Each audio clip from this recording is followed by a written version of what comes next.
Birmingham's a great city to minister in. We're officially Europe's youngest city. It's full of energy, it's full of life, full of diversity. Our culture is polarising, so we see people becoming increasingly secular and others who are becoming increasingly religious.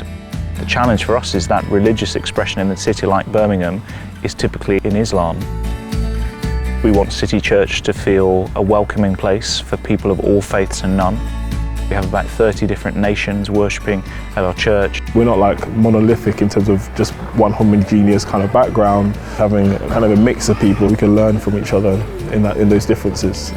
We've typically over the years tried to invest in looking for leaders. So that often starts with the students that come through. We invite them to consider our ministry training scheme when graduating, where they can work alongside us, ministering in the local church. There's dedicated student work here, something we have on a Sunday evening after our service called Student Plus, and that's where we get into small cell groups. We delve into God's Word together and we encourage each other. But it's lovely to see students after a few years just growing in the Lord and going on. What a great work to be involved in. It's a great blessing that in 16 years, looking back now, there are 13 people serving as leaders in local churches who were first here as either students or young graduates. One of the things that thrills me is to see the bigger picture of what God is doing through independent local churches across the country. There's so much more we can do together as FIEC than we could as individual churches. Denbigh is a town of two halves in many ways. Quite a bit of unemployment, social deprivation up at the top of town, a bit less down at the bottom.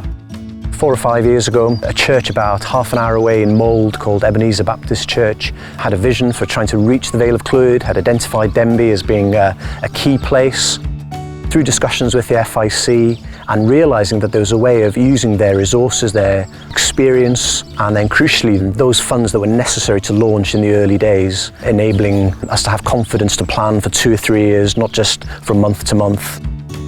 There's a sense of enthusiasm about people being involved in something new, and I suppose an opportunity for some people to serve in ways they haven't considered before. It's something we've prayed about for many, many years, that we'd have a good Bible-believing church in Denbigh, and God's answered that prayer, so we're very, very happy about that. It's been a hard 3 years, and we started with not very many of us, but it's been amazing to see how God has blessed us, answered prayer, grown us, and actually how we've had to really depend on Him. I think that prayer is fundamental. I'd love to see the gospel rampaging through Denbigh to God's glory. Church planting, it's hard, but it's a great privilege. As we look back, we can see that God has blessed us immensely. I'd love to see our church family grow in trust, in dependence, in maturity. It's that little rhyme, isn't there? Only one life will soon be past. Only what's done for Christ will last. And so I trust that in His strength, in His grace, we'll persevere.